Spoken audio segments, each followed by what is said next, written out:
Ini pelaksanaan web kedua ya dilakukan ya. Tapi kalau dari segi di e-learning-nya ini web ketiga. Web pertama kan dilakukan oleh.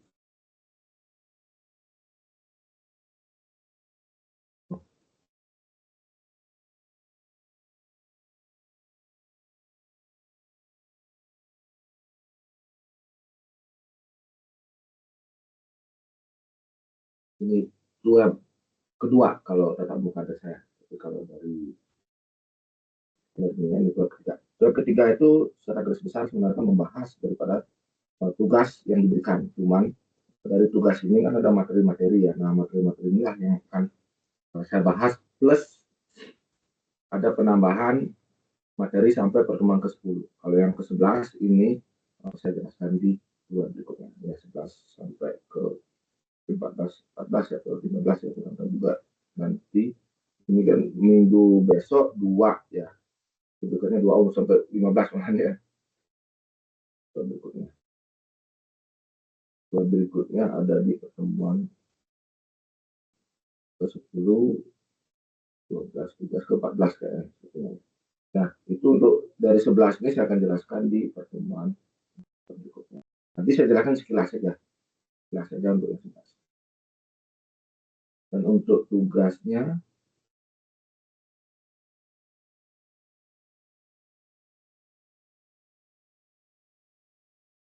ini dia tugasnya.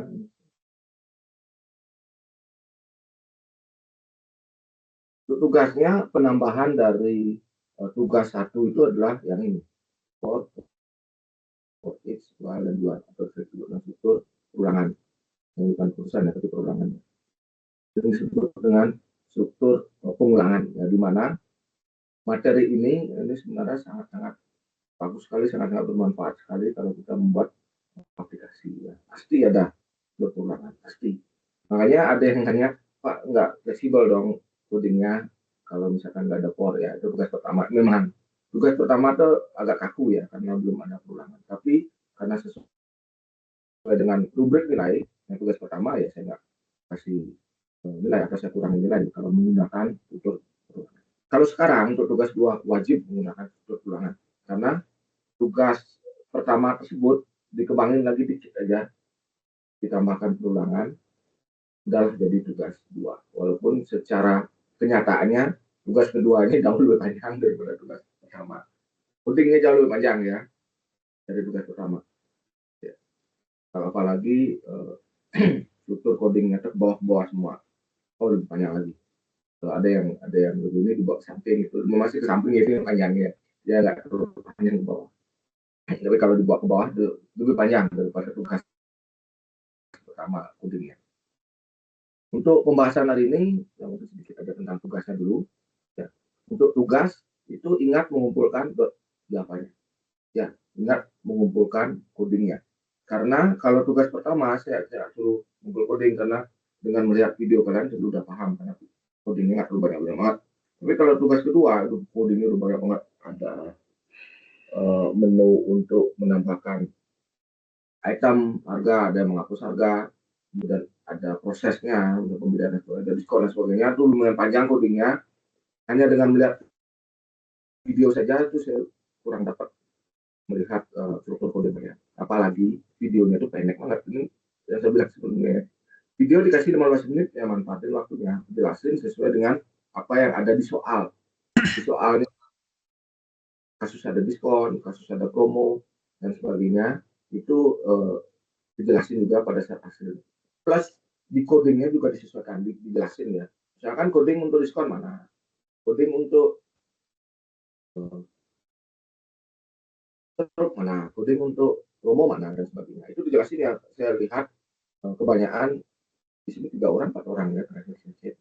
Kebanyakan itu pada saat codingnya itu diem aja ngetik coding gitu. Boleh ngetik coding tapi jelasin codingnya. Ini saya mau ngetik coding untuk diskon. Ini saya mau ngetik coding untuk promo. Ini coding untuk stroke. Ini coding untuk variabel. Ini rate dan sebagainya. Itu yang saya lakukan. Makanya saya suruh ngumpul.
Tadi saya close ya? Tadi zoom ya? Oh ini masih rekam ya? Ini rekam ini saya close. Benar ya? Mas Pak Khairul Umam sama Mas Pak Fahmi. Yang lagi ya? Untungnya dah. Setengah nyadar saya udah ngomong sampai sejam, 2 jam itu nggak ada yang ini ya. Saya ngomong sendiri jadinya. Rekamannya masih jalan ya. Oke lanjut lagi. Tadi dengan mana ya?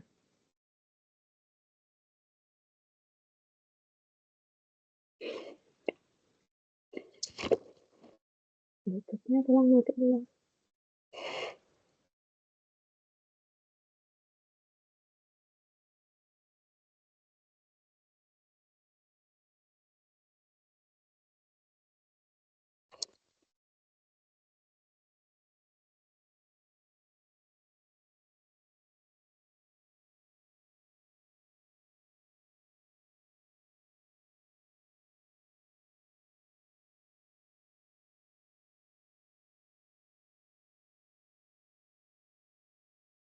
Balik ke materi tadi close tadi ya.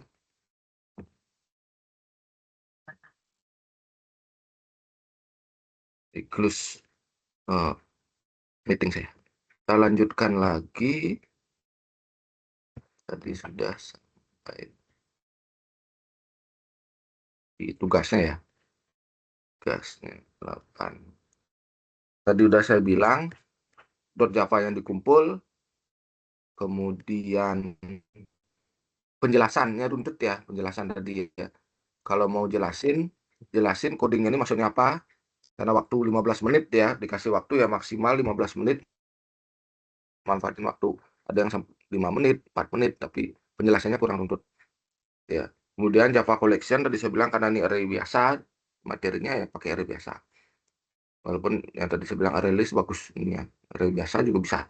Pakailah array biasa, walaupun nilainya kurang begitu ini ya pengurangannya ya. Kalau nggak salah 3 ya, beberapa tuh kalau nggak menggunakan array biasa. Nggak terlalu banyak sih, cuman ini ada cuma 2 ya malahan ya, masih sedikit ya. Yang banyak itu kan ini juga lumayan banyak nih. Mampu menjelaskan poin-poin dengan sistematis dan jelas. Poin-poin itu maksudnya itu jelasin coding ini maksudnya apa, coding ini maksudnya apa, kalian buat coding, jelasin codingnya. Jangan sampai pada saat ngetik coding, ketik aja codingnya, habis itu baru jelasin hasilnya. Jelasin hasilnya itu cuma dikit doang gitu, makanya dikasih waktu 15 menit ya panjangin aja.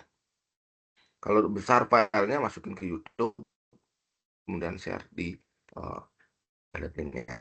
Kan bisa seperti itu ya. Jangan sampai lewat 15 menit terlalu panjang gitu. 10 menit udah cukup kok, 8 menit udah cukup untuk menjelaskan semua. Karena kalau saya lihat dari soalnya sebenarnya nggak terlalu banyak-banyak juga lingkupnya ya, nggak terlalu besar juga lingkupnya. Walaupun terlihat codingnya banyak, tapi ini untuk soal ini nggak terlalu besar lingkupnya. Masih termasuk ini ya, gampang, masih termasuk mudah dan masih termasuk sedikit sebenarnya ya. Tapi dibandingkan dengan tugas 1 ya tugas 2 ini lebih panjang codingnya. Tapi kalau dari segi keseluruhannya ini termasuk nggak terlalu banyak. Makanya menjelaskan ini 8 menit itu udah cukup. 10 menit udah cukup. Kalau 2 menit ya kurang juga sih. Cuma 1 menit, 2 menit, 5 menit itu apalagi kalian waktu terbuang tuh untuk ngetik coding terus diam gitu ya. Itu yang nambah banyak waktu padahal sebenarnya belum runtut penjelasannya. Kemudian berikutnya yang tadi Java Collection tadi dikit tuh. Kemudian dari segi soalnya ini penambahan sebenarnya dari sisi for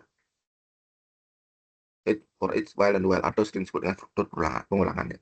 Di mana ditempatkan pengulangannya pada saat misalkan kita mau ngetik nomornya dan pesan makanan tanpa batas jadinya, pesan makanan sampai kita ketik selesai gitu ya, tanpa batas. Itu fungsi daripada perulangan, tanpa batas kita ngetik, tanpa batas sampai kita ketik selesai. Kemudian berikutnya salah satu juga yang diterapkan adalah ketika kita salah ngetik ya, ketika salah ngetik misalkan 012 kita ketik 8 misalkan, nah dia akan ulang terus 7 dia kan ulang terus. Ini juga salah satu fungsi perulangan. Ya, ini pesan makanan. Terus misal jus jeruk. Nah, terus dia sampai kita ketik selesai. Ini juga salah satu fungsi perulangan. Baik itu pakai while maupun do while. Kalau for kan awal akhir kita ketahui. Kemudian kalau ini kan sama ya, diskon dan sebagainya sama. Cetak struk sama. Dan penambahan itu aja. Kemudian kita lanjutkan. Yang pertama adalah materi di pertemuan 5 ya. 4, 5, 6 mungkin ya. 5 itu sweet kiss 6. Nah, kita lanjutkan di awal pertemuan 6. Tadi saya bilang, saya akan menjelaskan materi yang ada di tugas plus materi-materi sampai pertemuan ke-10 ya. Pertemuan ke-10, 11 dan sebagainya itu masuk di dua berikutnya. Sebelum saya lanjut, ada peran dulu yang ikut meeting di sini?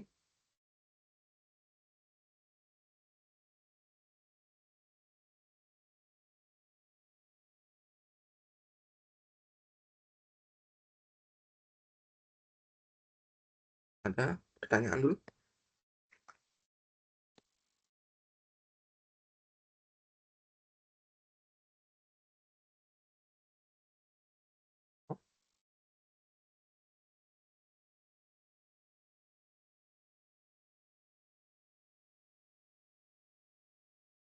Kalau nggak ada pertanyaan itu saya lanjut ya. Saya lanjut di materi pertama di web kedua ini, yaitu struktur perulangan. Nah, struktur perulangan itu sebenarnya ada dua, ya, ada dua jenis ya. Ada grupnya si for each, grupnya while dan do while.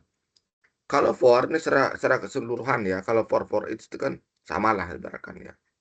Kalau for awal dan akhir kita ketahui. Kita mau menghitung atau kita mau memunculkan bilang prima.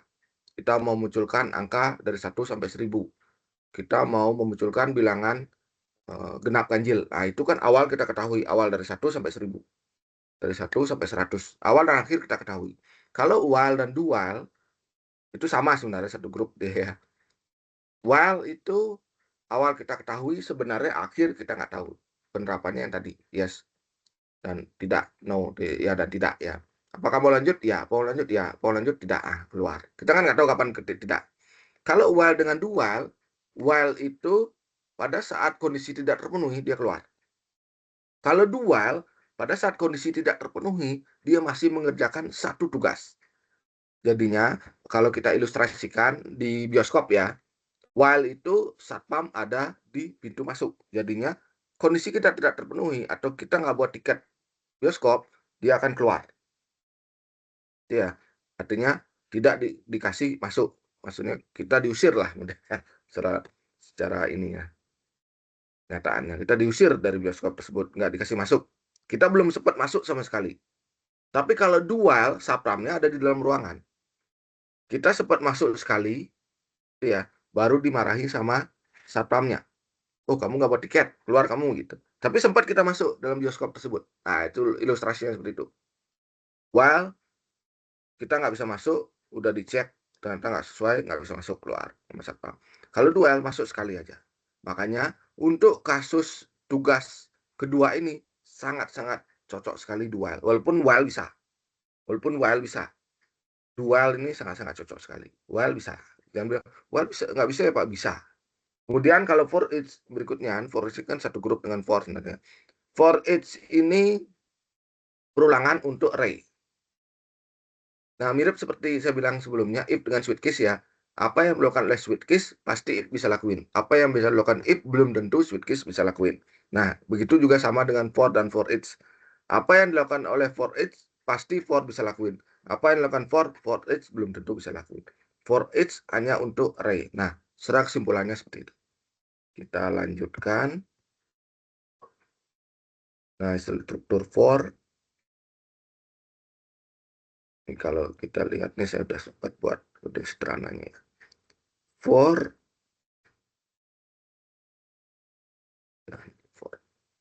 Nah, for seperti ini strukturnya. Start, mulai 1, kemudian condition maksudnya nilai akhir sebenarnya. Condition itu I lebih kecil sama dengan 5. Ya, kondisinya.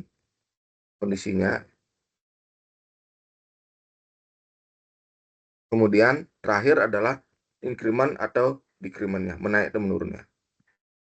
Ingat, diakhiri dengan titik, koma. Wajib. Soalnya yang ini ya, ini kan terakhir ya. Start, mulainya. Kemudian kondisinya, apakah I lebih kecil dari 5, lebih besar dari 20, dan sebagainya. Ini nilai akhirnya. Ya, nilai akhirnya. Misalkan 5. Kemudian yang terakhir adalah increment ada decrement-nya, menaik atau menurun. Kalau kita jalankan,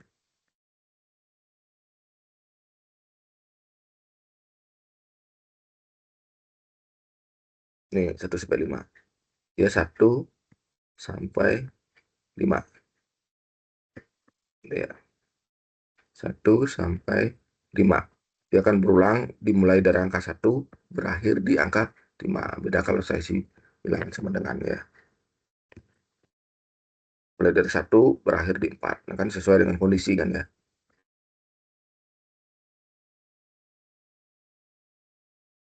Nah, berawal dari 1, berakhir di 4. Kan karena lebih kecil dari 5. Nah, ini bisa disesuaikan. Nah, ini nilai akhirnya. Ini awalnya, makanya dibilang for awal dan akhir kita ketahui. Ini mulai dari 1 sampai angka yang dituju 5. Kalau lebih kecil berarti 4.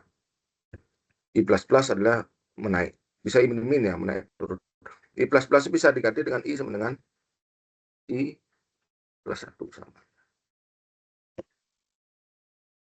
Nah, sama aja ya.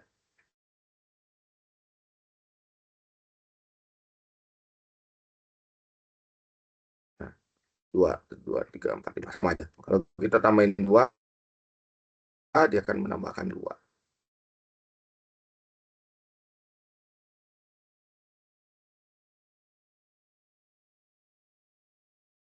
1 tambah 2, 3 tambah 2, 5. Sampai 5 stop ya. Sama aja. Dengan I sama dengan I plus 1, itu sama dengan I plus plus. Kalau kita sesuaikan ini, bisa aja. Atur di sini untuk angka yang akan dimunculkan.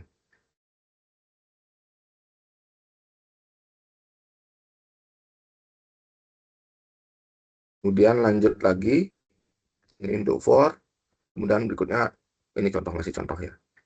Nah, ada for each. For each itu hanya untuk array. Ya, hanya untuk array. Kalau kita lihat coding contoh lain, ini ada saya buat. Nah, for each, ini ada string ya, ini array kan ya, hitungannya ini ada 3, ada 4 ya, saya sudah tambahin tadi ya. Ada 4, kalau kita hapus 1 atau kita tambahkan lagi 1, ya ada 5. Misalkan data, struktur data, PBO misalkan ya. Nah, PBO. Kan kita jalankan.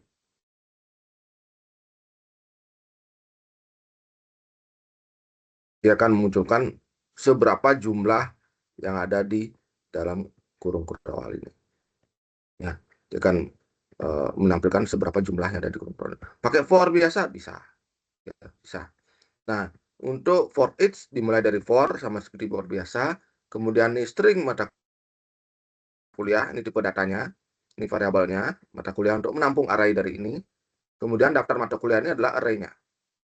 Setelah dan mata kuliah ini munculin, dia akan memunculkan sejumlah daripada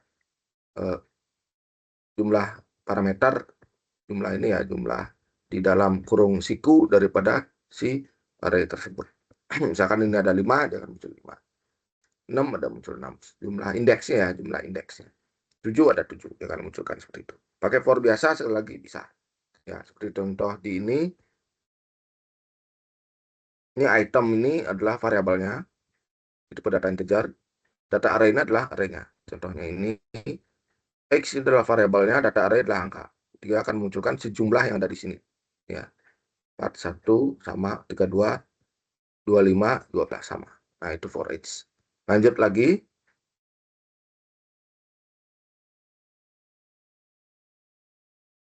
Kemudian ada while. Tadi udah saya bilang, while itu ketika kondisi tidak terpenuhi dia langsung keluar. While itu untuk kasus-kasus yang kita tidak tahu kapan berakhirnya, itu sebenarnya. Suatu perulangan while adalah perulangan yang melakukan pemeriksaan kondisi awal blok perulangan. Perulangan dilakukan hanya jika kondisi yang didefinisikan terpenuhi, jika kondisi bernilai benar. Sebaliknya, semua interupsi dalam blok perulangan pun tidak akan pernah dieksekusi. Artinya, ketika kita menggunakan while, berarti kita udah tahu jika kondisinya tidak terpenuhi, proses di dalam while tidak akan dijalankan sama sekali. Ya, dimulai kita tahu, kemudian berakhir ketika kondisinya tidak sesuai. Makanya saya bilang tadi, kapan tidak sesuai, ya kita tidak tahu sebenarnya. Maka ya tidak, kapan kita mencet tidak kan suka-suka kita kan, tidak ada aturan pasti. Oh, setelah kedua baru kita cek tidak, nggak ada. Itu maksudnya ya. Nah, ini contohnya, ini saya udah buat untuk while. Perulangan while. Static void main biasa, yang hitung 0, ini sebenarnya dimulainya ya. Kemudian berakhirnya di 3. Bisa, kasus for bisa dilakukan lebih. Ini kan kasus for harusnya. 0 berakhir di 3. Berarti 0, 1, 2. Kan misalnya itu.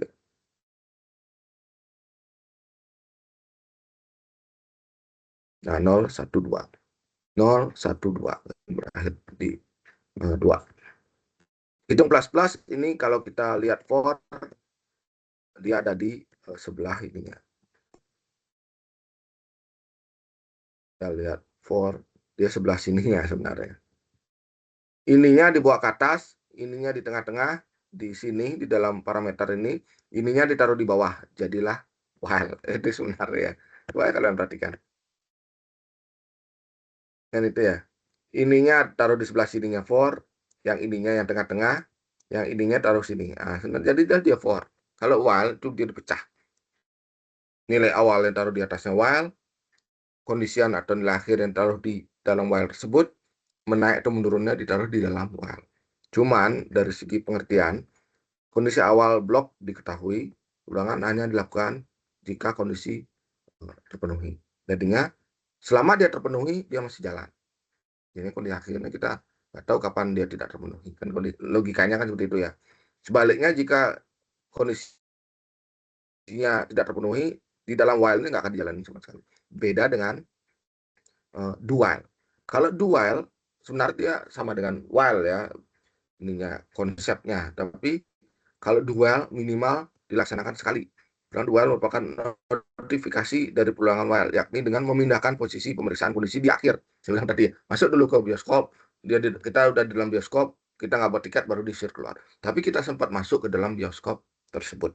Artinya mengerjakan instruksi atau blok instruksi terlebih dahulu, baru meriksa apakah kondisi terpenuhi atau tidak. Ya, benar umum seperti ini. Jadinya dia cepat sekali mengerjakan apa yang ada di dalam dual. Makanya di tugasnya itu sangat-sangat cocok sekali menggunakan dual ini. Sangat-sangat cocok sekali.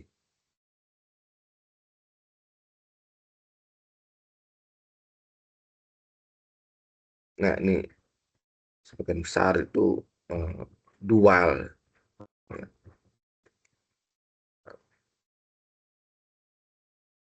Dia dual. Dan yang lain ada juga dual. Nah, cocok sekali kalau di dalamnya ada menu-menunya.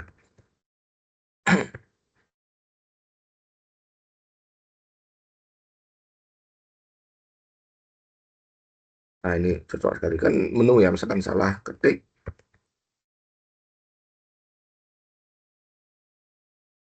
Oh, plus D ya. Plus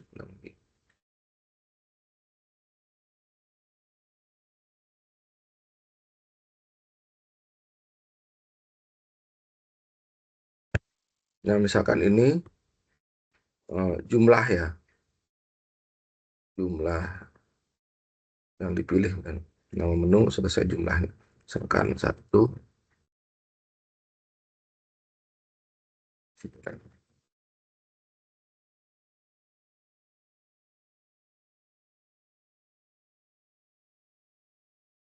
jumlahnya misalkan oh, oh kan dia ini dia akan nolak ya, input tidak valid, jumlahnya salah, dia akan berulang lagi. Nah ini cocok sekali dualnya, jumlahnya salah lagi dia muncul jumlah untuk nasi goreng, lagi dia muncul kalau min 1. Nah, lagi dia muncul jumlah nasi goreng, ini perulangannya, ini dual. Ini muncul, ini sempat dijalanin, karena kita kan nggak tahu apa yang mau diinputkan, baru diinputkan. Nah ini, jumlah itu 2, baru dia selesai, baru dia muncul keluar. Ya. Nah ini dual, sangat-sangat cocok sekali untuk kasus tugasnya.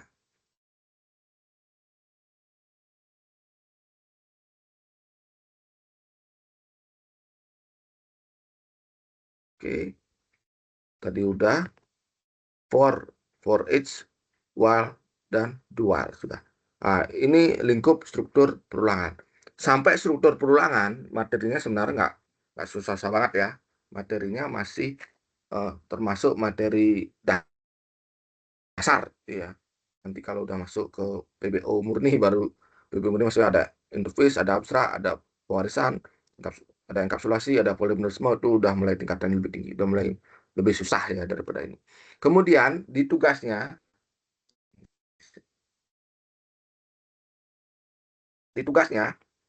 itu ada yang ngisi, saya lihat break dan continue. Nah, ada break dan continue. Di tugasnya saya lihat beberapa rekan kalian itu ngisi break dan continue. Break dan continue itu sebenarnya berada di dalam perulangan, ya. Atau break itu bisa khusus dia berada di switch wajib. Kalau di switch itu wajib ada break, ya. Switch itu wajib ada break.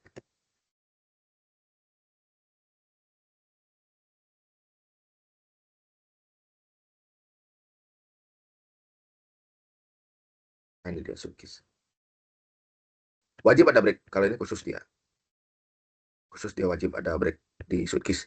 Tapi kalau di kasus perulangan itu ya bisa ada break, sangat memudahkan, sangat-sangat memudahkan. Saya sering pakai break itu untuk keluar dari perulangan. Saya sering pakai. Nah, ini dia. Enggak perulangan while. Ini break untuk keluar dari perulangan. Itu di tugas kalian juga sebagian besar saya lihat ada break. Tujuan break adalah keluar dari perulangan, bukan keluar dari program. Yang kedua ada continue. Continue itu meloncati apa yang kita isi. Misalkan ada 100 nama. Kita mau loncatin nama Dino dan Tino. Isi aja continue Dino dan Tino. Berarti ketika memunculkan nilai ya dengan perulangan, Dino dan Dino akan diusir ya, akan dikeluarkan ya. Nggak akan dimunculkan di dalam hasilnya. Nah, itu continue. Nah, contohnya misalnya continue dulu. Nah, ini dia. I sampai ini ya. Ini dimulai dari 1 sampai 10. Angka 5 dikeluarkan. Berarti yang muncul adalah 1 sampai 10 kecuali angka 5. Dia tidak keluar dari perulangan. Tetap perulangan dijalankan. Tapi angka 5 diusir dari perulangan ini. Dari hasilnya ya. Diusir dia, diloncatin dia continue. Nah, itu untuk continue ya. Biasanya saya bilang tadi, kasus-kasus ketika kita mau tidak memunculkan suatu nilai tertentu atau suatu string tertentu. Kita nggak mau munculin, makanya kita gunakan yang namanya continue. Beda dengan break. Kalau break keluar dari perulangan. Ketika ketemu angka yang dituju, akan keluar. Jadinya angka tersebut tidak masuk, kecuali kita taruh di atasnya ini. Nah, contohnya ini, karena dia berada di bawahnya if, ntar ya, 1, masuk nggak sini nggak? 2, masuk nggak sini nggak? 3, masuk nggak sini nggak? 4, masuk nggak sini nggak? 5, masuk dia. Break. Dia langsung keluar dari perulangan. Ya, dia langsung keluar dari perulangan. Ingat, perulangan. Ya. Jadinya angka 5 tidak akan dicetak. Angka 5 ke atas ya, padahal sampai 10 ya. Dari angka 5 tidak akan dicetak. Itu logikanya. 1/4. Di 5 break keluar dari perulangan. Ini perulangan sampai sini, misalkan saya isi lagi kalimat. Ini saya isi kalimat, tetap menjalankannya ini. Ingat, bukan keluar dari program, tapi cuman keluar dari perulangan. Nah, ini tetap muncul. Ini kan di luar perulangannya. Akhir dari angka yang ketemu break. Ya. Nah, ini tetap jalan ya. Ini di luar dari perulangan. Ah, itu break. Break itu yang tadi saya bilang biasanya sering digunakan untuk menstop keluar dari perulangan tersebut dengan bantuan if pastinya ya. Kalau nggak ada if, ya keluar dia langsung ya. Belum masuk apapun dia langsung keluar dengan bantuan if. Kalau kita lihat dari coding ini, stop, ini break. Ketika jumlahnya melebihi maksimum pesanan, dia akan keluar. Nah, ini 2. Ini sama ya tadi anak. Nah, ini pesanan. Nah, ini 2. Ketika diketikkan selesai, dia akan keluar. Cuman sebaris ini aja. Ketika kita ketikkan selesai, itu dia akan keluar. Break keluar dari perulangan. Misalkan 1 tadi ya, digoreng, jumlah 2. Nah, kita ketik selesai, dia akan menjalankan yang ini. Selesai, break keluar ya, dia akan keluar. Tapi masih dalam lingkup program, keluar dari perulangan ini aja. Sampai diketik selesai, maaf, sampai diketik selesai, baru dia keluar. Paham kan yang ikut meeting di sini? Paham? Bagi yang nonton video ini, saya akan upload di LMS ya, atau e-learning ya, saya upload di e-learning. Bagi yang belum paham, bingung, yang nonton video ini,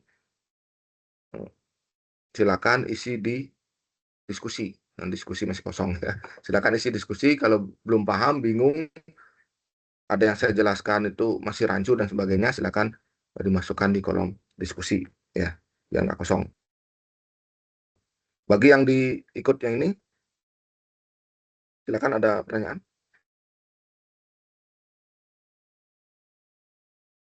Sampai materi continue dulu. Di continue kalau nggak salah nggak ada di buku ya, nggak ada di buku atau nggak ada di PPT-nya. Belum saya lanjutkan ke UML. Ini ada UML. Ada pertanyaan dulu? Kan yang dari meeting ini. Fahmi Kamal atau Khairul Umam, ini Bapak atau Mas.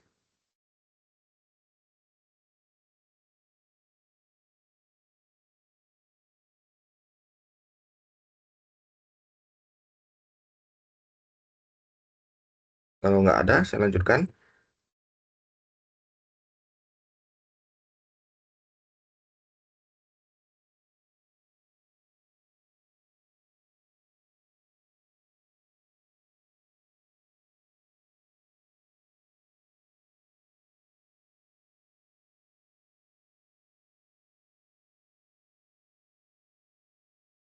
Kalau nggak ada, saya lanjutkan ya.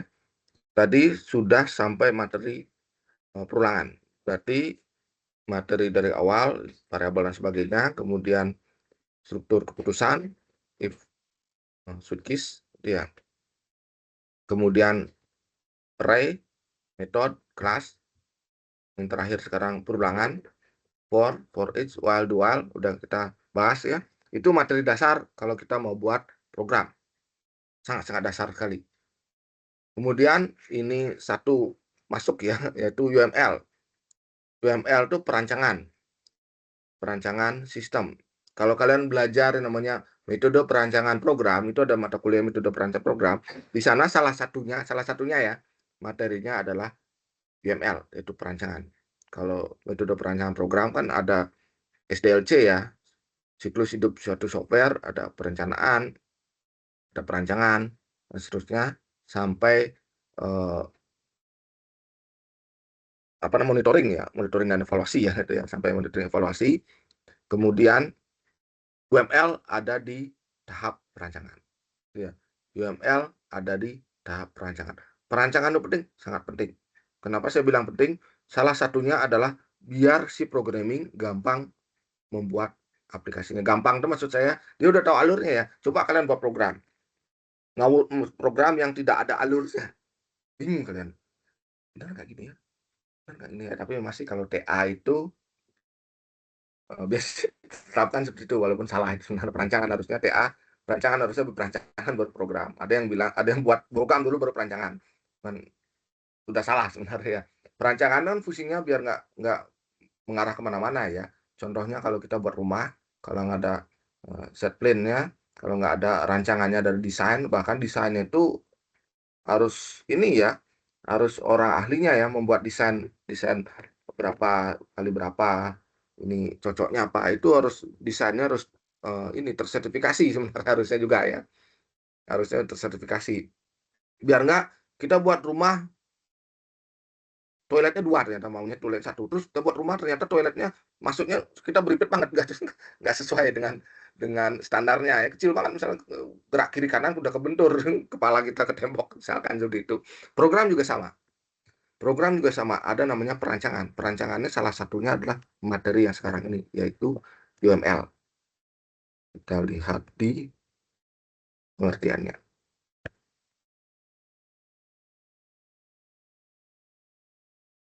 Saya ambil dari PPT ya. PPT plus saya ambil dari bukunya. L6.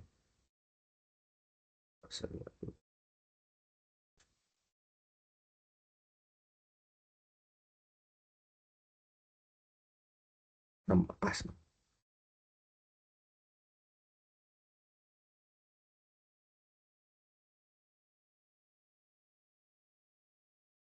Di sini.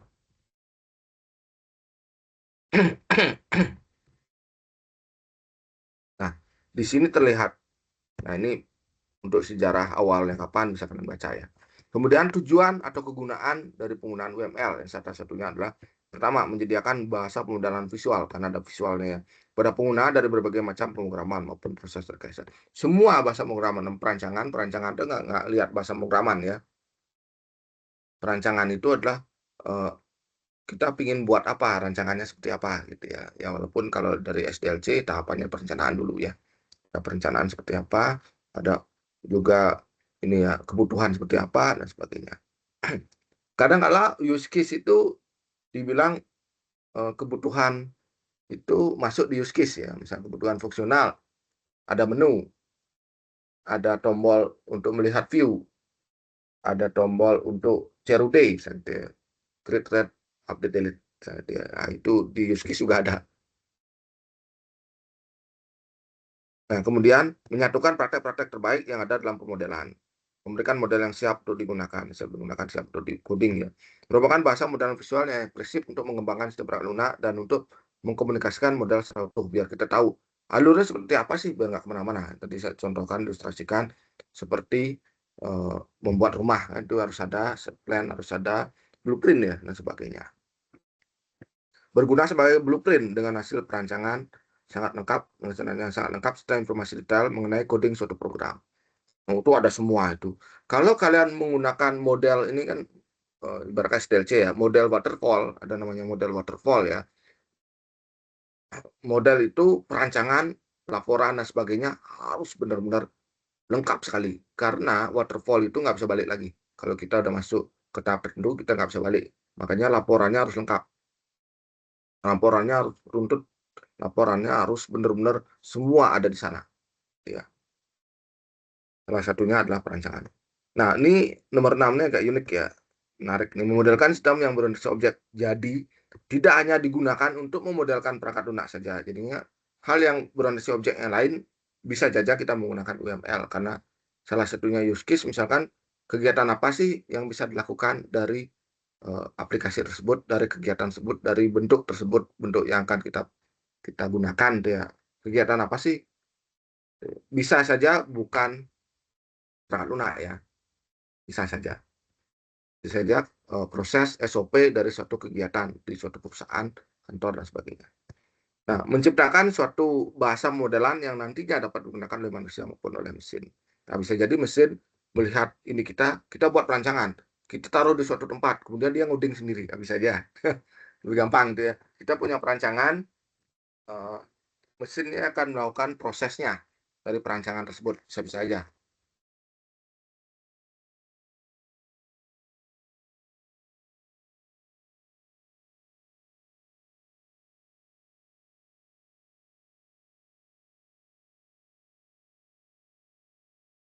Ada yang masuk lagi ya. Dan lanjut lagi. Nah, UML itu ada bagian, ada struktur diagram, ada behavior diagram. Nah, ini bisa kalian baca lagi. Lanjut aja. Ini ada class diagram. Class diagram dari atas class interface, association, dan collaboration. Behavior dari atas use case diagram, sequence diagram, collaboration diagram, state card diagram, dan activity diagram. Kalau saya biasanya untuk membuat perancangan ya, buat riset, ataupun buat perancangan untuk aplikasi, misalkan aplikasi pendudukan dan sebagainya, itu saya gunakan 4-5 diagram. Ya. 4-5 diagram. Yang pertama itu use case, yang kedua itu sequence, yang kedua itu activity, yang ketiga itu sequence, yang keempat adalah class diagram. Ulang lagi, use case, activity, ya. Kemudian sequence dan class. Kadang saya tambahkan yang itu namanya state card diagram. Nah, di sini ada state card diagram ya. Ada sequence, ada use case, ada collaboration, bisa jadi ya kalau collaboration diagram, kalau mau ngisi yang ini juga nggak masalah, tapi biasanya saya 4 atau 5 diagram saja untuk mewakili daripada pembuatan program tersebut untuk perancangannya. Kelas diagram. Kelas diagram itu ada nama, ada atribut, ada metode. Metode itu metode ya. Ada nama, ada atribut, ada metode. Bisa nama, atribut, metode. Nama di atas, atribut tengah-tengah, metode di paling bawah. Kalau di coding, atribut adalah variabel. Kalau di coding, atribut adalah variabel. Ya, variabel yang ada di kelas tersebut. Metode itu metode ya. Metode itu metode. Sebelumnya sudah kita bahas tentang metode. Kemudian ada modifier namanya ya. Modifier itu privat, public, protected. Ya, privat itu tidak bisa diakses di luar kelas. Protected itu hanya untuk pewarisan, public itu semua. Kalau kita lihat coding-coding yang dibuat, ini semoga kalian nggak hanya ngisi ya, walaupun materinya belum ya, materinya masuk di enkapsulasi sebenarnya. Untuk variabel-variabel, misalkan saya contohkan.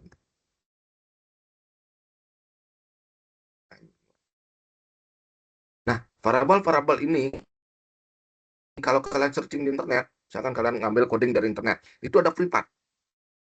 Ini ada privat. Ya, ini ada privat.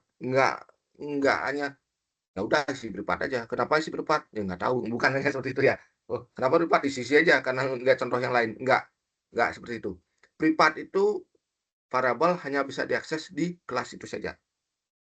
Karena sesuai aturan, variabel tidak boleh diakses di kelas lain. Yang boleh diakses adalah metode dan konstruktor. Hanya itu yang boleh diakses. Gimana caranya? Dibuatlah yang namanya setter getter. Setter getter.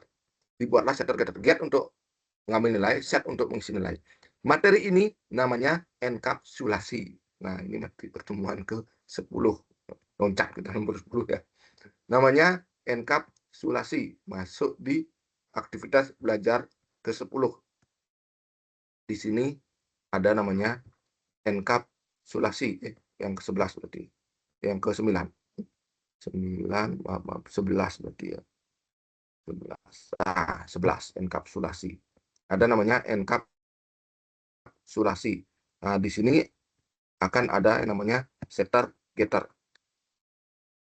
Setter getter. Saya lihat di tugas kalian sudah sangat-sangat banyak sekali, hampir semua, bahkan semua ya, ada set dan get. Semoga nggak hanya ngetik saja, walaupun sebenarnya itu belum dapat di kalian ya. Tapi semoga kalian paham lah. Kenapa ada setter getter? Itu karena variabel tidak boleh diakses di tempat lain. Dibuatlah yang namanya setter getter. Atau buku lain nyebutinnya asesor mutator. Ya, buku lain nyebutinnya asesor mutator. Ya, sama aja sih. Cuman saya lebih familiar setter getter ya. Kadang saya lupa ini asesornya siapa yang get ya, Pak ya. Setter getter itu ya. Setter getter dia paham dia. Setter bukan asesor mutator, maaf. Asesor mutator. Ini Pak ya. Ntar dia ngebahas sendiri ya. Nah, ini asesor mutator. Dia. Asesor itu mutator adalah setter. Asesor adalah getter. Oh, asesor itu getter, akses mungkin ya. Mutator itu modifikasi ya. Setter ya. Mutator itu setter, asesor itu getter. Sama aja. Ada buku nyebutin biar nggak bingung ya. Ada buku nyebutin asesor mutator, ada buku nyebutin setter getter. Sama aja. Kalau saya sering nyebutinnya setter getter. Balik lagi ke materi. Nah, ini tadi ngebahas privat ya. Ngebahas privat berhubungan dengan enkapsulasi. Enkapsulasi di AB berapa nih? AB 11 ya. Cat gitu AB 11. Balik lagi materi. Nah, ini kelas diagram. Kelas diagram ada nama, ada atribut, ada metode, ada metode nih ya. Kemudian di sini ada garis. User, buku. Satu user, satu buku. Bisa banyak user, satu buku misalkan ya. Banyak buku, satu user. Kemudian di sini ini simbol pewarisan ya. Ini simbol pewarisan. Kadang kalau pakai Visual Paradise, dia simbolnya itu kosong. Panah yang dalamnya putih ya, kelihatan kosong. Ini dia, ini pewarisan. Tapi kalau di StarUML kita buka kelas diagram. Kelas diagram. Nah, dia ada ininya. Nggak kosong ya.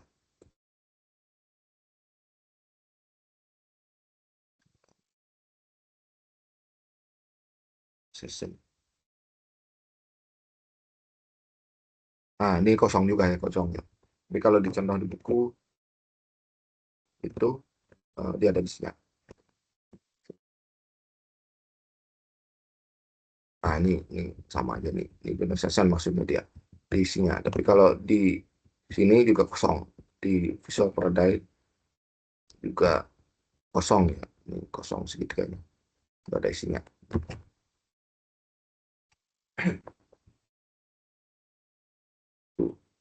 Simbol daripada pewarisan. Di pertemuan AB10 itu ada pembahasan tentang pewarisan dari ya. AB10 ada inheritan atau sering disebut dengan pewarisan. Simbol di UML itu generalisasi segitiga kosong, ini pewarisan. Kalau di buku-buku yang lain ada yang nulis segitiganya, nih ada isinya. Yang jelas segitiganya tidak segitiga biasa ya, segitiga biasa. Tidak segitiga yang seperti ini. Segitiga yang garis-garis ini bukan. Segitiganya bentuknya ada ini, baik itu diisi hitam maupun kosong. Tapi kebanyakan di diagram Visual Paradise, kemudian StarUML tadi udah kalian lihat itu kayak bolong ya, putih ini ya. Saya hanya nyoba 2, cuman StarUML udah lama saya nggak nyoba ya. StarUML udah hampir 10 tahun saya nggak coba visual. Saya nggak pakai StarUML lagi. Dulu saya StarUML waktu saya dapat lisensinya ya, habis itu mati lisensinya, nggak pernah pakai lagi. Akhirnya saya merubah atau mengganti dengan Visual Paradise. Ini free ya. Kalau kalian download, ya tetap aja harus ada ininya, harus ada lisensinya. Kalau benar-benar untuk kerjaan itu ya mau nggak mau beli lisensi ya. Tapi kalau untuk ini perkuliahan ya saya pakai Visual Paradise saja. Bebas ya. Kalian pakai mana? StarUML ini kan dari kampus UT ya, udah memberikan downloadannya. Tapi dia sebulan kalau nggak salah. Untuk bertahannya ya. Itu lisensi lagi. Kalau untuk penting untuk kerjaan itu wajib beli lisensi biar enak. Kalau ini kalau nggak salah nggak bisa simpan ya. Ekspor. Oh bisa ekspor. Zip PNG. Bisa. Kita zip PNG. Cuman kalau kadang-kadang saya print screen ya. Print screen saya paste. Sebenarnya saya paste biar gampang. Kalau menggunakan Star UML dia jauh lebih ringan ya. Kalau ini mau new project itu lumayan lama. Misalkan ini kan udah ada activity diagram, wing muter-muter nih, akan lumayan lama. Walaupun muncul ya, tapi ini internet saya kan lumayan ya. Kalau internetnya jelek ya nggak muncul dia. Saya pernah buat desain di internet yang jelek ya lama banget muncul. Itu jeleknya kalau online. Enaknya yang langsung diinstal. Seperti ini kan cepat ya.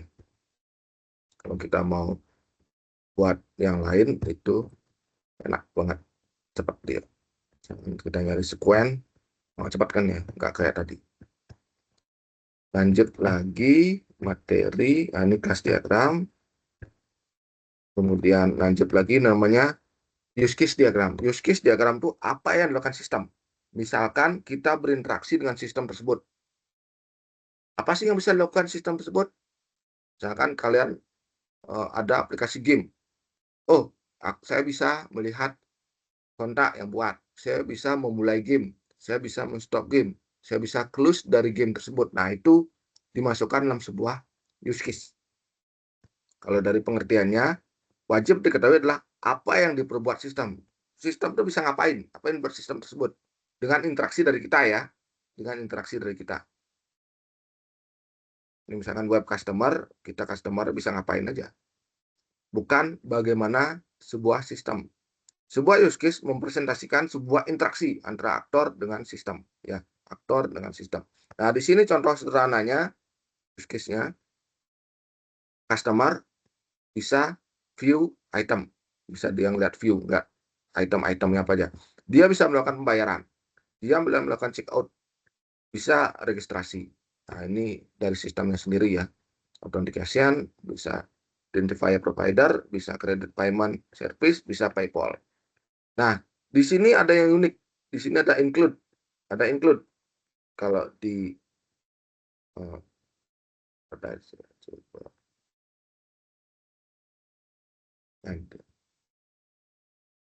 lebih dinti itu banyak sebenarnya. Ada ini kelas diagram. Use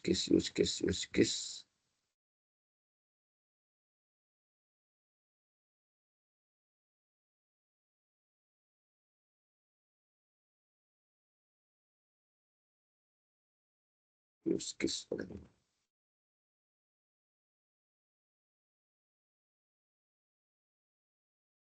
Nah, ini dia. Ada extend, ada include. Titik-titik betulnya, titik-titik gitu ya. Nah, ini pewarisan juga. Di sini ada juga pewarisan. Nah, ini dua ini yang harus dipahami juga. Ya, dua hal tersebut harus dipahami juga. Include ketika suatu proses tersebut harus dilaksanakan agar bisa proses yang lain. Contoh yang lain adalah login. Kalau kita nggak login, kita nggak bisa melakukan hal-hal di dalamnya. Kecuali memang ada yang tanpa login, cuma bisa nge-view doang ya. Kalau mau pesan baru login. Nah, itu wajib. Misalkan untuk pembayaran wajib kita melihat item. Gimana caranya? Kita nggak lihat item, tapi udah pembayar itu ya. Gimana? Check out juga wajib. Kayak itu modelnya. Kalau extend, contohnya itu adalah diskon. Kita ngambil diskon bisa? Bisa kalau ada diskon. Kalau nggak ada diskon ya nggak bisa. Ada diskon, tapi kita nggak ambil diskon, bisa nggak? Bisa. Sama contohnya Gojek ya. Gojek kan ada diskon pengiriman. Kita nggak ambil, udah tetap jalan di Gojeknya, kita tetap bisa pesan. Saya pernah soalnya lupa, saya pesan makanan harganya 30.000, harusnya 30.000 plus ongkos kirim misalkan ya, ongkos GoFood misalnya saya, plus ongkos dia ngirim, jadinya anggapnya 20.000. Tapi saya nggak klik, lupa saya klik, diskonnya lupa saya klik, gratis ongkos kirimnya, tapi ya tetap 30.000, tetap bisa jalan. Tanpa perlu kita klik diskon, proses transaksi tetap jalan. Tapi kalau include, tanpa salah satu dari itu, prosesnya nggak akan bisa jalan. Ya, tanpa kita nge-view item, kita nggak akan bisa beli. Tanpa kita check out, itu kita nggak akan bisa menyelesaikan transaksi, melakukan bayaran. Nah, simpelnya seperti itu. Itu include dan extend itu disesuaikan aja dengan keadaan gitu ya. Yang penting itu adalah panah-panah, walaupun nggak isi panah juga nggak masalah ya. Yang ini garis-garis penting. Ini menyesuaikan dia. Ada nggak hubungannya? Kalau nggak ini, nggak bisa ini. Kalau nggak ini, nggak bisa ini. Ada nggak? Nggak. Kasus seperti itu. Kalau ada, dibuatkan extend atau include seperti itu. Dibuatkan extend atau include kalau ada. Kemudian lanjut lagi ke sequence diagram. Sequence diagram ini secara ini ya, secara pengertian ya, itu sebenarnya alur dari coding di dalamnya gitu ya, logikanya. Di dalamnya itu ada login screen, kalau di sini login screen ya, kemudian security manager, kemudian user. Nah, kalau di teorinya ini dibilang dengan boundary, ini dibilang control, ini dibilang entity. Boundary itu tampilan, login screen tampilan, security manager control, user itu adalah entity atau perwakilan data atau tabel ya sering dibilangnya. Nah, kalau saya lihat di sini customer login di aplikasi kita, ada login, tampilannya login. Pasti ada boundary ya dalam suatu suatu scan, pasti ada boundary, pasti. Walaupun dia bentuknya CLI ya, command prompt, dia ada tampilan juga kan. Kalau nggak ada tampilan gimana cara kita ngetik dan sebagainya ya. Kalau nggak ada tampilannya kita nggak bisa ngetik di dalamnya. Ada login screen, boundary, kemudian dia validasi user tersebut di proses. Ini proses ya. Boundary, proses, entity. Kemudian yang ngecek ke entity-nya, ngecek ke tabelnya, ada nggak datanya. Nah, ini namanya ke diri sendiri ya, dia validasi. Proses itu validasi, ada nggak, dapat dari ininya. Kemudian result ke sini ke login screen. Ditampilkan ke tampilan layar monitor kita. Dibawa ke sini, nggak masalah. Nggak ada ini, nggak masalah juga. Ada yang bilang, sequence itu berawal dari user, berakhir di boundary. Berawal dari user, berakhir di boundary. Nah, ini nggak isi tulisan ya. Nggak isi juga nggak masalah. Berawal dari user, mulai berakhir di boundary. Ini boundary. Resultnya di boundary. Nah, ini bisa diisi, bisa tidak. Kemudian lanjut lagi.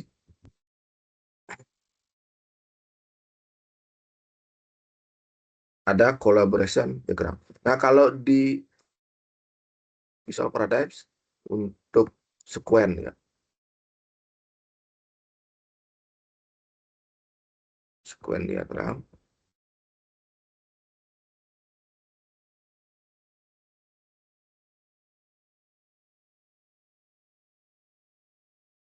Nah, ini boundary, ini control,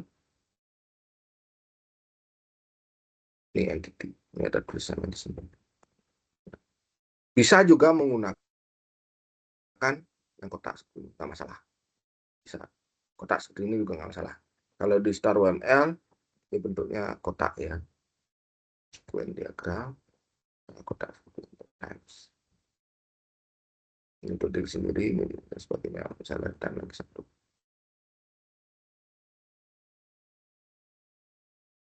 Nah, garis untuk diri sendiri ya.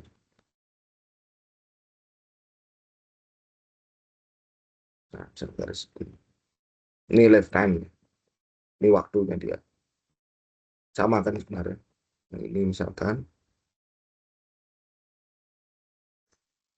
sama sini sini. Kalau dia kebalik biasanya ada titik-titik ya. Kalau ini kan otomatis kita garis-garis.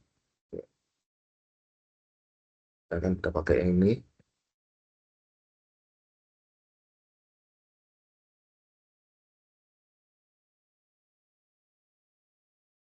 Back misalnya titik-titik.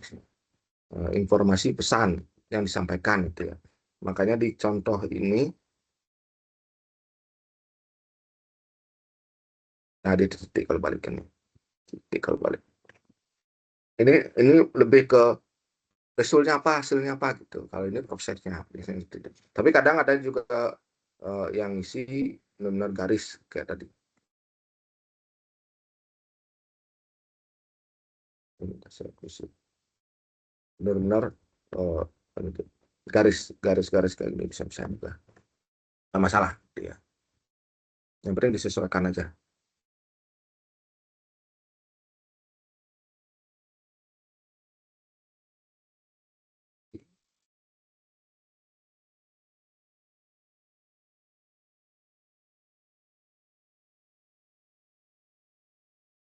Nah, ini agak buram ya.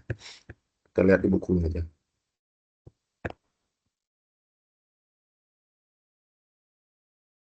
Nah, ini ketutup sama bagian atasnya. Tutup lagi. Nah, tadi masuk ke objek diagram ada collaboration diagram.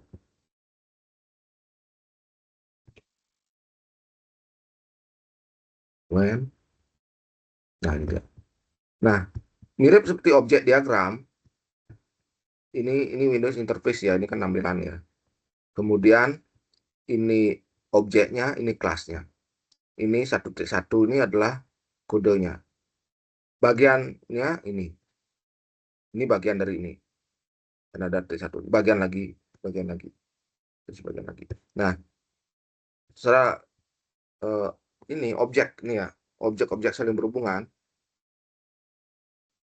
Pada saat awal kita melakukan reservation misalkan ya. Kemudian dia akan mengecek di aplikasinya. Ini kan interface proses aplikasinya. Kemudian di kelas hotel ada nggak reservasi, ada nggak kamar kosong? Ya, baru di metode reservation ini objeknya, ini kelasnya. Kemudian ada yang namanya kelas notifikasi, objeknya notice ya. Kemudian setelah ketemu dia balik. Ini sebenarnya kelas yang digunakan untuk membantu ngecek di dalam hotel ini ada kamar kosong nggak, dicek sama dia. Available nggak? Yes atau no? Ya atau tidak, kan bolehan. Kalau iya, dia akan memberikan informasi ke yang klien ya, atau yang input sistem tersebut, atau yang mengecek sistem tersebut. Oh, ternyata ada kamar kosong. Nah, ini dari ini. Proses validasi diri sendiri. Sama persis seperti yang ada di ini nih. Validasi diri sendiri. Di proses dia akan validasi. Ya.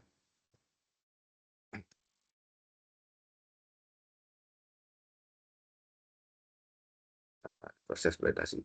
Kemudian state card tuh dalam satu tujuan ya. Misal login aja dia gitu. Misalkan mau logout aja, misalkan input data aja dia sampai selesai input datanya. Nah, itu state card.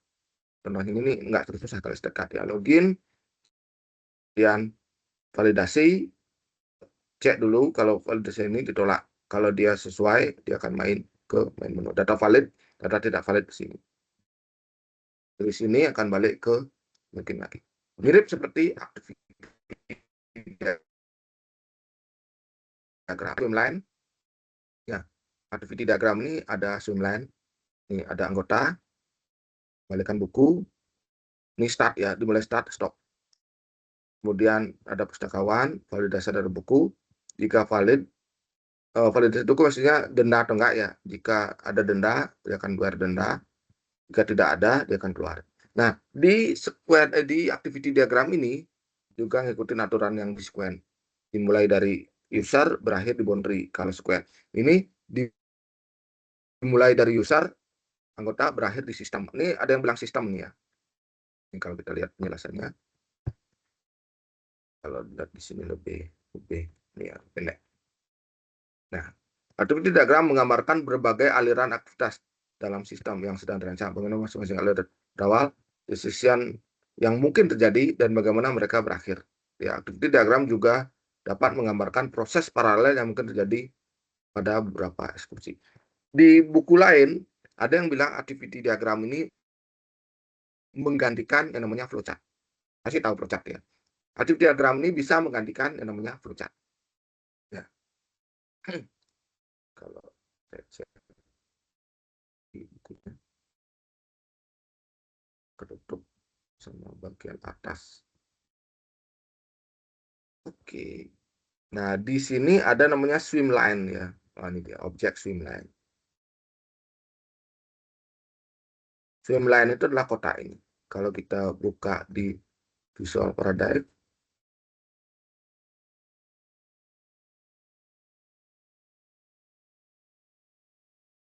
Bisa.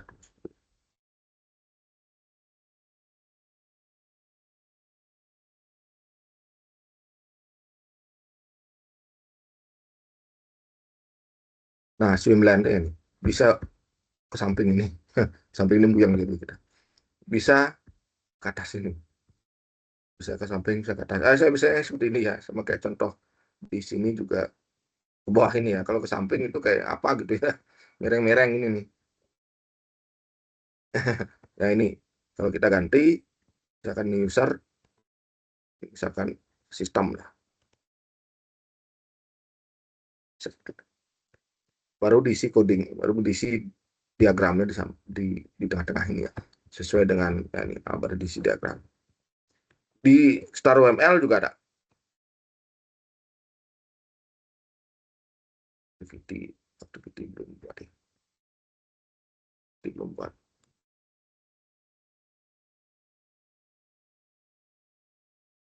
activity diagram. Nah ini dia swimlane, ada nggak di sini?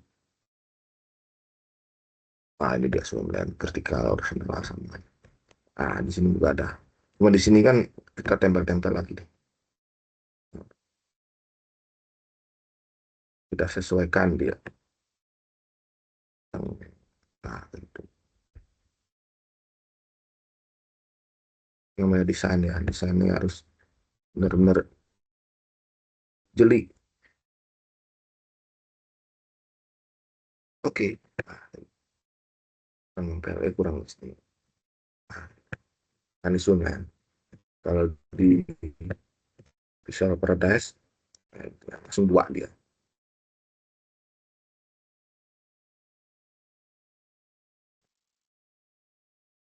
Nah, kalau mau nambah satu, itu ada tiga, tinggal tambah.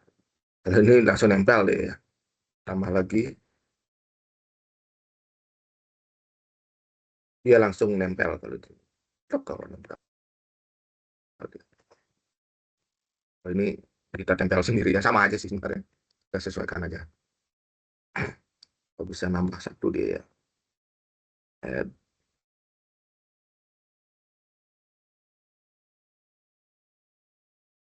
Ya, disesuaikan aja caranya. Kalau saya sekarang udah 10 tahun nggak pernah pakai Starman. Intinya sama aja, intinya sama aja. Bisa dioprek-oprek lagi ya. Kemudian lanjut lagi ke materi. Ini habis ya. Kemudian yang ke-8 itu lebih ke ini ya, UML juga, tapi cluster UML ya. Cuma 2 slide, 1 slide saya lihat ya.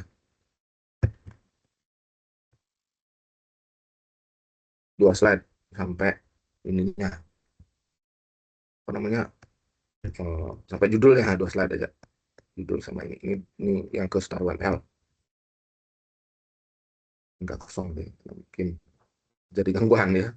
Ini Star UML-nya. Kalau di buku install download Star UML, kemudian cara membuat diagram-diagramnya. Kalau dari buku saya akan baca bukunya. Dan lanjut lagi, ini lagi dikit aja ya.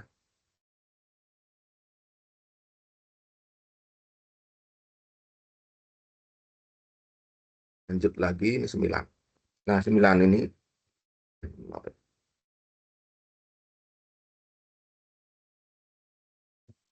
nah 9 ini udah mulai materinya, materi lebih tinggi lagi tingkatannya ya. Ya sebelumnya materinya masih dasar, coding-coding ya. Sampai perulangan, for each while itu masih, saya bilang masih gampang materinya. Nah, ini mulai tingkatannya lebih tinggi. Ada namanya kelas abstrak dan kelas interface. Ada buku saya baca, Java tidak bisa multiple inheritance. Maksudnya, Java tidak bisa lebih dari satu induk. Satu anak, satu induk. Satu induk memiliki banyak anak. Satu induk boleh memiliki banyak anak. Satu anak tidak boleh memiliki banyak induk. Tapi kita butuh induk untuk ngisi sifat-sifatnya lebih dari satu, kita butuh induk.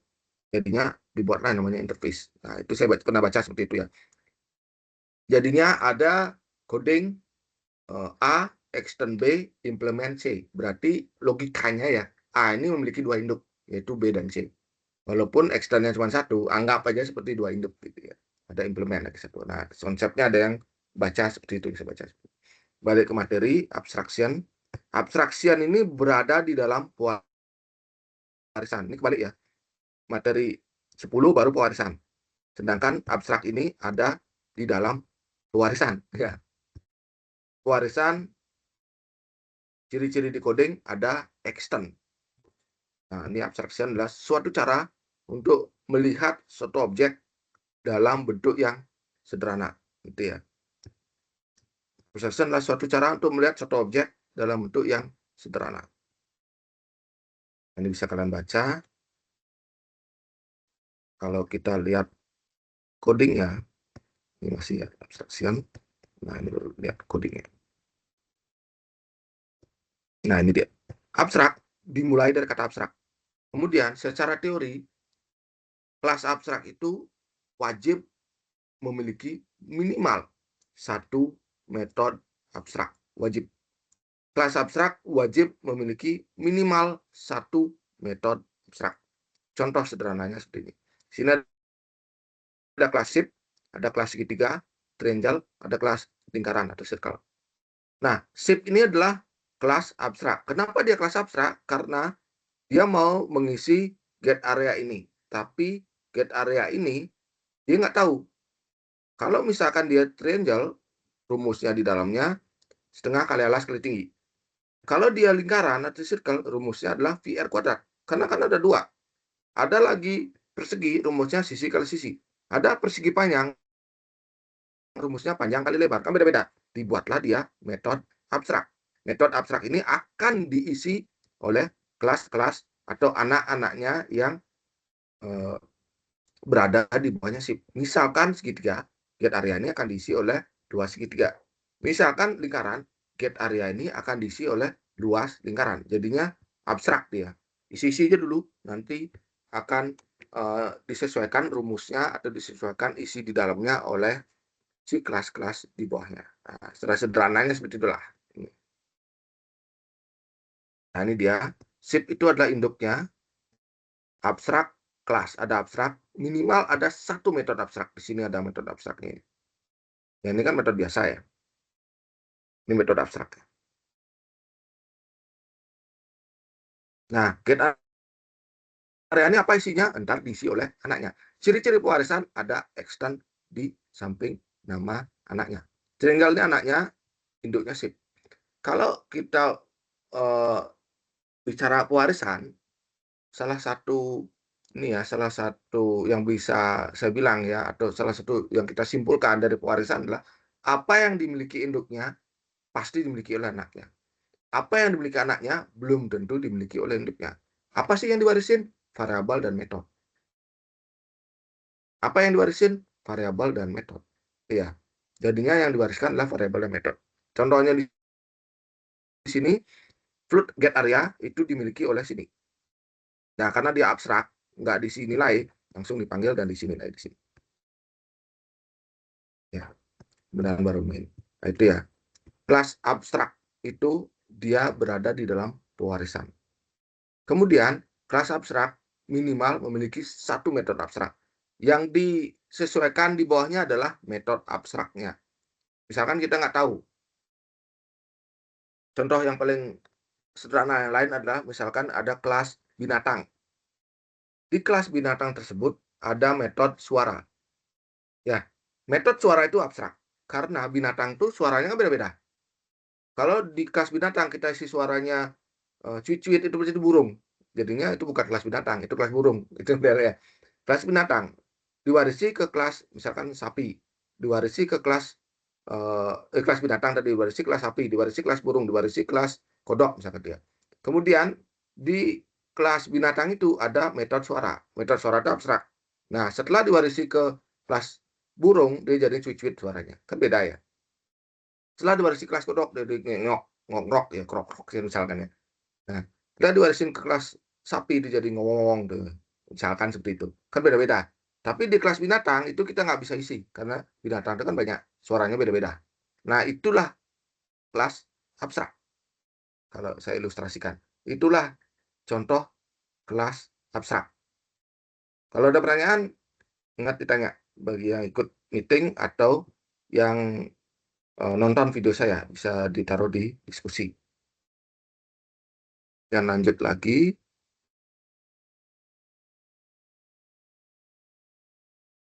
Yang berikutnya ada interface.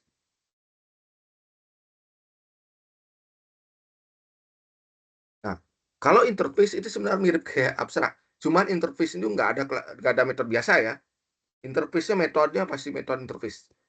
Ya, interface itu metode interface. Kita buat blueprint-nya. Misalkan klik A jadi apa, klik B jadi apa, klik C jadi apa. Kita buatkan sketsa di dalamnya kayak itu modelnya. Nah, ini contohnya iPhone ya atau Android yang smartphone ya. Ada icon-icon di layar tersebut. Nah, kita klik apa yang terjadi. Kita klik apa yang terjadi. Icon tersebut adalah interface.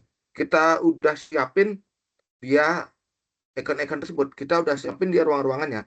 Nah, ruangan-ruangan itu atau icon-icon tersebut bisa jadi digunakan oleh iPhone, bisa jadi digunakan oleh Xiaomi, bisa jadi digunakan oleh Oppo, bisa jadi digunakan oleh Samsung. Jadinya beda-beda dia untuk proses dalamnya. Tapi kita nggak bisa tahu proses dalamnya seperti apa. Yang jelas ada icon-icon di iPhone seperti apa, di Samsung seperti apa, di Oppo seperti apa kan beda-beda actionnya, walaupun dari segi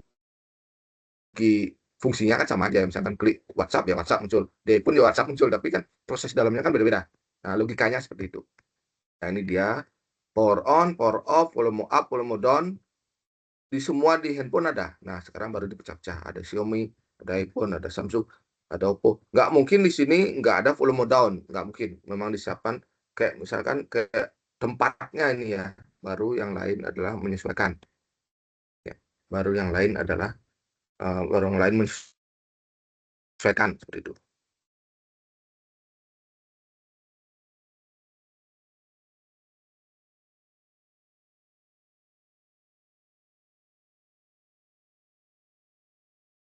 Oh, ini udah bisa di sini. Kalau kita lihat di bukunya, coba. Ini udah hampir bisa. Belum, maaf. Bukunya.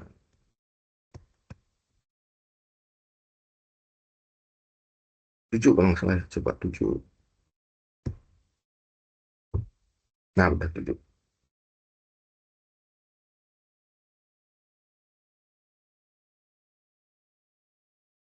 Nah, 7 ini perbesar lagi.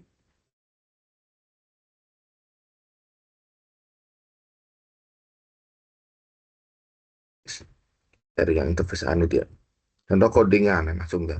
Nah, kalau abstrak, ciri-cirinya abstrak kelas. Kalau interface nggak ada kelasnya. Interface pun. Nah, ini dia sudah disediakan. Kelas abstrak masih ada metode biasa. Tapi minimal ada satu metode abstrak. Kalau interface semua ini bentuknya kayak metode abstrak. Nggak ada isi dalamnya. Ya, nggak ada isi dalamnya. Baru dipanggil di ini. Kalau abstrak, extend. Kalau interface, implement. Makanya saya bilang bisa digabung A, extend B, implement C. Bisa. Ya, implement. Xiaomi implement pun. Ini power on, power off, sebagainya. Ini kalau ada pertanyaan silakan ditanya atau melalui kolom diskusi ya di e-learning. Dan saya lanjutkan lagi yang terakhir, ini ke-7, 8 yang terakhir. Oh, ini kalau di sini langsung ini ya, dia langsung kalau nggak salah enkapsulasi. Kalau di 7 ini kayak ada pewarisan mungkin ya. Kalau di slide itu pertemuan berikutnya yaitu 10 itu pewarisan ya, inheritan. Kan di buku ini ya, pewarisannya ya. Jadi di modul ini dia pewarisan di dalamnya. Di sini.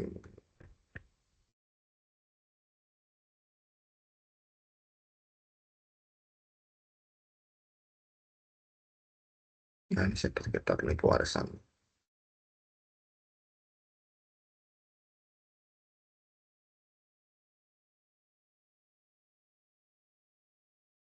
Nah, ini inheritance.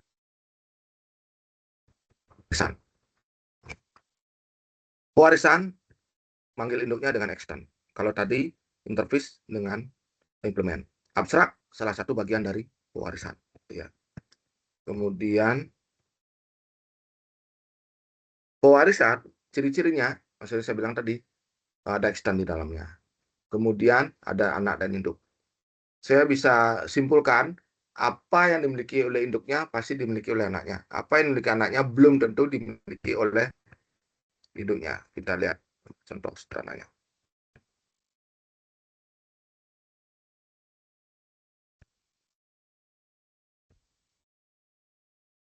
Super ada super class bisa. Ada codingnya di sini. Nah, ini dia codingnya.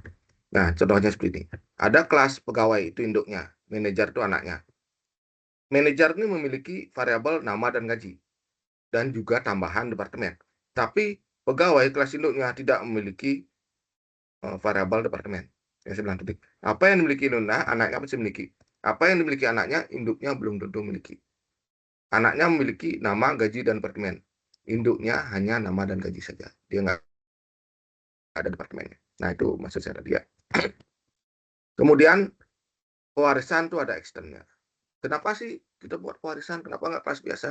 Karena bisa jadi ada variabel-variabel yang sama yang kita buat lagi. Ngapain kita buat lagi? Misalkan ada kelas pegawai, ada manajer, ada staff. Kalau di kampus pegawai, ada dosen, ada apa namanya, teknik, ada uh, admin dan sebagainya. Itu semua kan memiliki nama, memiliki gaji. Ngapain kita buat banyak? Buatnya kelas induk pegawai. Di pegawai itu ada nama, ada gaji, ada alamat. Nah, jadinya satu aja. Di kelas dosen, ya sama, memiliki nama, alamat, gaji. Di kelas admin, tendik, dan sebagainya, dia ada juga nama, alamat, gaji. Ngapain kita buat di setiap kelas itu kita buat lagi nama, alamat, gaji. Setiap kelas ada buat ini. Kita buat satu aja untuk semua. Ah, itulah salah satu fungsi warisan. Biar nggak ribet kita banyak-banyak. Nanti akan kita bahas, nanti ada materi lagi polimorfisme. Nanti ada materi lagi overloading, overloading itu banyak itu ininya. Manfaatnya banyak sekali. Kalau overloading itu dia lebih ke ini. Lebih ke metode lebih dari satu dengan nama yang sama, yang membedakan adalah jumlah parameter atau tipe data di dalam parameter. Nah, ini dia employee dipecah jadi engineer, ada manager, ada sekretaris. Ini manager juga ada lagi. Simbol pewarisan kalau di sini segitiga yang ada hitamnya ya, sekali lagi ya. Kalau di Visual Paradex atau RML dia kosong, sama aja.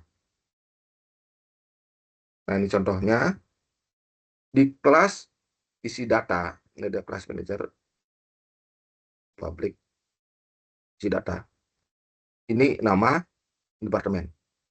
Manajer memiliki semua ini. Ya.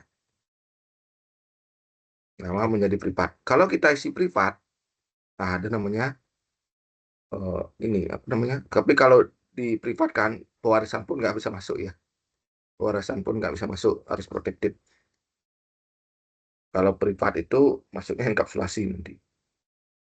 Di dunia nyata, suatu entitas hidup bisa saja tidak mewarisi sebagian dari apa yang dipunyai kepada entitas turunan. Karena suatu hal demikian juga dengan konsep inheritan dalam OP. Kalau sih di privat, anaknya nggak bisa ambil. Orang tuanya memprivatkan nama dan gaji, anaknya nggak bisa. Ya, makanya dibilang ada entitas yang tidak bisa diakses. Demikian juga dengan konsep inheritan dalam OP. Suatu parent kelas dapat tidak mewarisi sebagian membernya kepada subkelas. Sebagai contoh, bukan berarti. Nah, privat, dia nggak akan bisa diwarisi. Kecuali kita isi kosongin atau protected. Nggak bisa. Kalau privat, anaknya nggak bisa ngambil.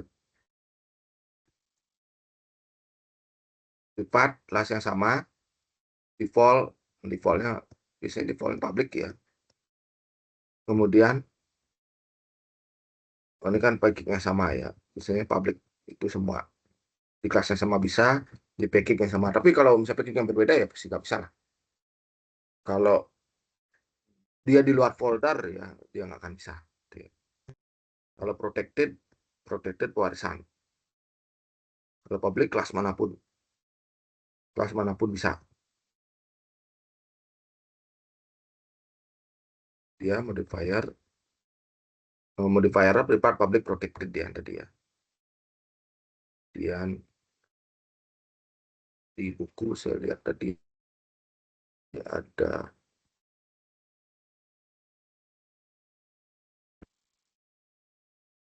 keuntungan superclass, ini ada extend, superclass, subclass, super manggil. Nah ini ada overriding. Overriding itu biasanya polimorfisme punya. Overriding itu berada di pewarisan, nama yang sama, nama metode yang sama, yang membedakan adalah isinya. Kalau overloading, nama yang sama, yang membedakan adalah jumlah parameter atau tipe data di dalam parameter. Multiple inheritance tadi ya. Ingat PBO tidak bisa multiple inheritance. Dan lanjut sedikit aja tentang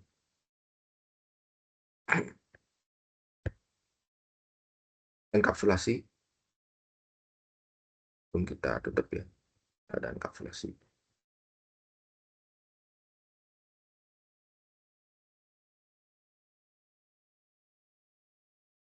Nah, enkapsulasi ini muncul namanya setter-getter, saya bilang tadi ya. Setter-getter. Kemudian ada disk, ada super. Ini pewarisan maksudnya, super juga. Super hanya untuk pewarisan. Disk bisa dilakukan di pewarisan atau tanpa pewarisan. Bisa, disk. Kalau super wajib pewarisan. Dia digunakan untuk manggil konstruktor induknya. Kalau kita isi metode, dia akan manggil metodenya. Kalau kita nggak isi apa-apa, dia akan manggil konstruktor induknya. Nah, sederhananya seperti itu. Nah, sekian saja bisa saya sampaikan. Mungkin kalau ada pertanyaan dulu yang ada di meeting.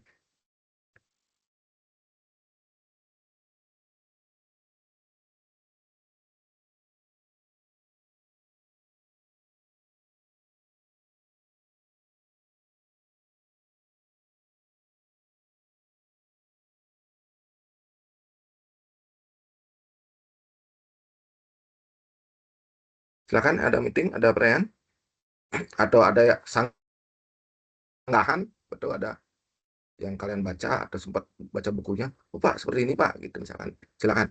Bagi yang nonton videonya bisa memberikan sanggahan juga kalau ada materi, siapa tahu kalian baca dari buku tertentu, ada seperti ini ternyata bisa dimasukkan di diskusi.